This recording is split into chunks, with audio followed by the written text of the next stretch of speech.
इस वीडियो में हम इंड्यूस्ड इलेक्ट्रिक फील्ड्स के बारे में पढ़ेंगे। तो इंड्यूस्ड इलेक्ट्रिक फील्ड्स का जो फिनोमेना है ये बेसिकली हमें इलेक्ट्रोमैग्नेटिक वेव्स की मौजूदगी के बारे में बताता है, लेकिन उससे पहले हमें इंड्यूस्ड इलेक्ट्रिक फील्ड्स को समझना जरूरी है।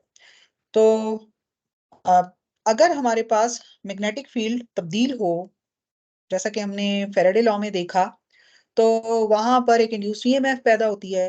तो इंड्यूस्ड ईएमएफ पैदा होने का मतलब है कि वहां पर एक इलेक्ट्रिक फील्ड भी इंड्यूस हुआ है।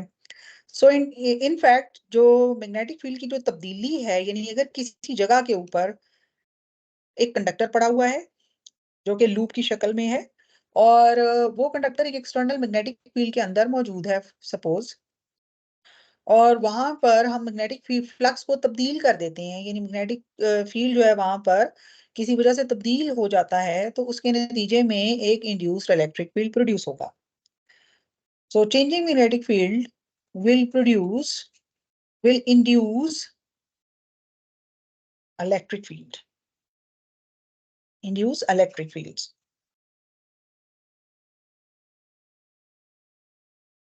तो इसको हम अगर हम ये दावा करें कि अगर किसी जगह पर कंडक्टर मौजूद नहीं भी है, लेकिन मैग्नेटिक फील्ड वहां स्टेडीली तब्दील हो रहा है, यानी कांस्टेंट रेट के साथ तब्दील हो रहा है, तो उस जगह पर भी इंड्यूस्ड इलेक्ट्रिक फील्ड प्रोड्यूस होगा। इवन के वैक्यूम और स्पेस के अंदर भी ऐसा होता है। तो इसको समझने के लिए सपोज अगर हमारे पास कहीं पर एक मैग्नेटिक फील्ड मौजूद है, और इस मैग्नेटिक फील्ड का जो मैग्नीट्यूड है, यानी कि जो फ्लक्स की तब्दीली जो है वो कांस्टेंट रेट के ऊपर इसमें फ्लक्स बढ़ रहा है या कम हो रहा है, यानी कि फ्लक्स का जो रेट है वो स्टेडीली यानी कांस्टेंट रेट के साथ तब्दील हो रहा है। तो सपोज हम ये कहते हैं कि हमने एक कॉपर, जो एक प्योर मेटल है, कंडक्टर है, कॉपर का एक रिंग उठाकर हमने यहाँ पे रखा हुआ है इसके अंदर, और वो रिंग है यानी कि लूप की शक्ल का है।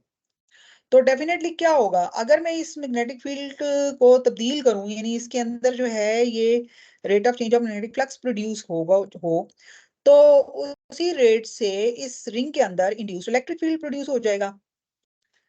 जैसे कि हमने फेरेडे लॉ में डिस्कस किया कि अगर हम मैग्नेटिक फ्लक्स तब्दील कर दें तो भी इंड्यूस्ड ईएमएफ प्रोड्यूस होगी, और वो ये इंड्यूस्ड इलेक्ट्रिक फील्ड जो है ये डेफिनेटली इंड्यूस करंट के अलॉन्ग होगा। अगर ये एंटी क्लॉकवाइज है या क्लॉकवाइज है, तो यहाँ पर हमने आर्बिट्रेरी डायरेक्शन से इस इलेक्ट्रिक फील्ड को डिफरेंट पॉइंट्स के ऊपर शो किया है। तो डिफरेंट पॉइंट्स के ऊपर हम एक टेंजेंशियल वेक्टर्स के जरिए इसको शो कर सकते हैं। तो आप यूं समझे कि इसके अंदर एक काउंटर क्लॉकवाइज करंट जो है वो स्टेब्लिश हो गया है, क्योंकि इसके अंदर एक इंड्यूस्ड ईएमएफ प्रोड्यूस हुई थी। तो डेफिनेटली एसोसिएटेड इलेक्ट्रिक फील्ड भी इसके अंदर रिंग की शक्ल में बना है, जिसको हमने पॉइंट टू पॉइंट वेक्टर्स से यहाँ पर शो किया है। तो ये वेक्टर्स की डायरेक्शन अपोजिट भी हो सकती है, ये आर्बिट्रेरी डायरेक्शन हमने अज्यूम की है यहाँ पर। तो ऐसा कब हुआ, जब यहाँ पर एक constant rate of change of magnetic field produce हुआ। तो अब अगर इंटरेस्टिंगली हम ये करें कि ये रिंग हम यहाँ से हटा दें, सपोज यहाँ पे रिंग नहीं है, यानी कि कोई कंडक्टर नहीं पड़ा हुआ, कोई फिजिकल मीडियम नहीं पड़ा हुआ, और उस जगह के ऊपर हमने मैग्नेटिक फील्ड को कांस्टेंट रेट से तब्दील करना शुरू कर दिया। कांस्टेंट रेट से वहां पर मैग्नेटिक फील्ड को हमने तब्दील करना शुरू कर दिया, तो उस सूरत में भी यहाँ पर एक एक इंड्यूस्ड इलेक्ट्रिक फील्ड प्रोड्यूस फिर भी हो जाएगा, यहाँ तक कि वैक्यूम और स्पेस में भी हो जाएगा। और यही बेसिकली प्रिंसिपल है उसका।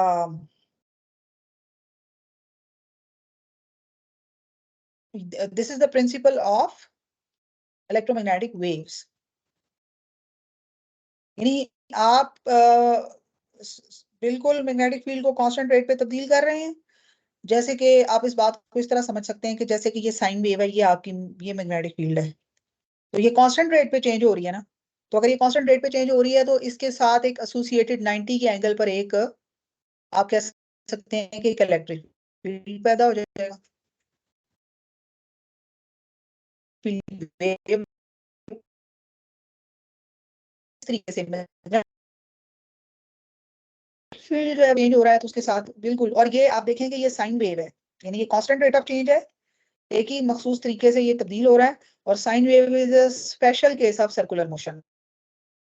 सो यहाँ पर ये सर्कल बेसिकली साइनोसॉइडल मोशन को रिप्रेजेंट कर रही हैं। तो ये इंड्यूस्ड इलेक्ट्रिक फील्ड्स कब प्रोड्यूस होते हैं, जब कांस्टेंट रेट पर मैग्नेटिक फील्ड तब्दील हो, या मैग्नेटिक फील्ड का रेट आप तब्दील करते हैं कहीं भी, वहां पर कंडक्टर है या नहीं है, उसके बावजूद भी वहां पर एक इलेक्ट्रिक फील्ड जो है वो प्रोड्यूस हो जाएगा। अब अगर इस इलेक्ट्रिक फील्ड जो यहाँ पर पैदा हो गया है और इसमें कोई कंडक्टर नहीं पड़ा हुआ, मैं इसके ऊपर एक टेस्ट चार्ज रख देती,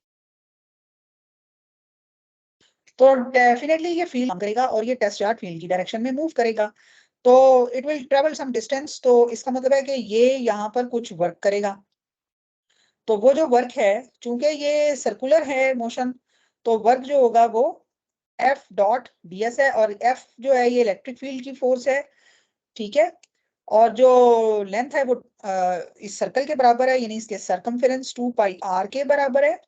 अगर मैं ये कहूँ कि इस सर्कुलर पाथ का जो रेडियस है वो आर है, तो इसका सरकमफेरेंस होगा 2 पाई आर, और उस पर हमने एक टेस्ट चार्ज रख दिया है और उस पर ये इलेक्ट्रिक फील्ड काम कर रहा है। तो ये आपको पता है कि इलेक्ट्रिक फील्ड की फोर्स होती है क्यू नॉट ई, ठीक है। तो ये q naught E dot d s, यानी कि q naught E 2 pi r के बराबर होगा ये work done.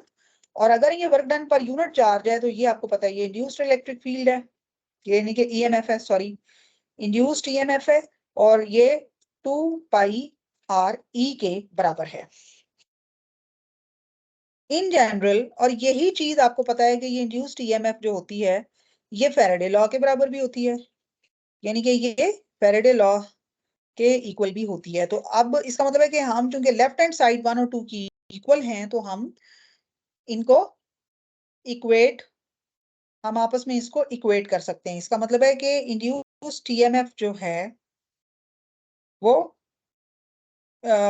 2 pi R E, यानी कि ई डॉट डी एस के बराबर है,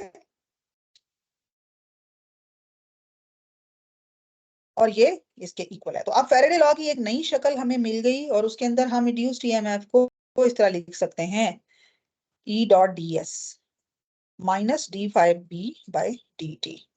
तो ये एविडेंस है नेचर में इलेक्ट्रोमैग्नेटिक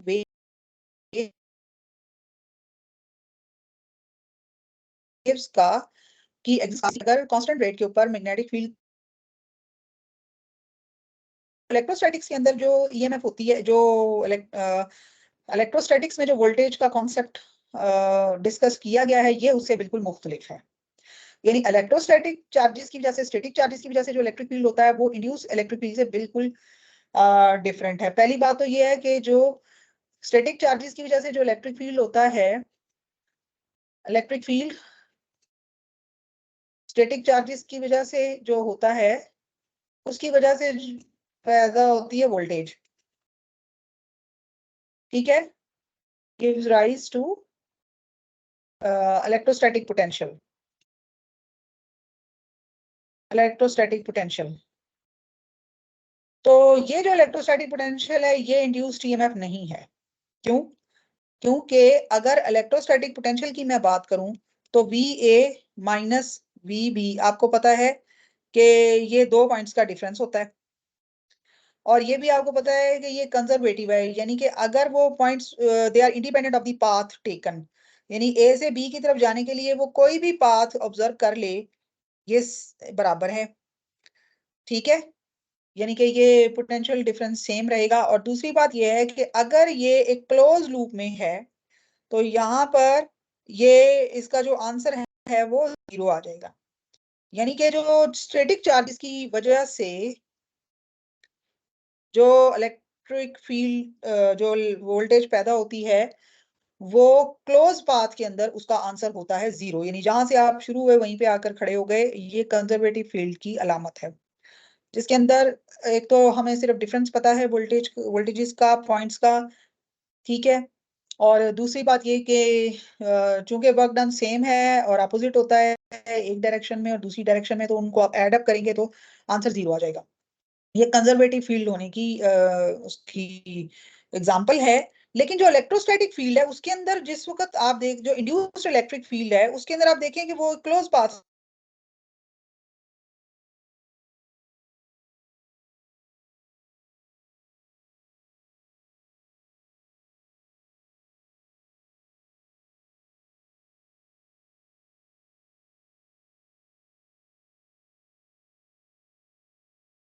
कंजर्वेटिव फील्ड नहीं है।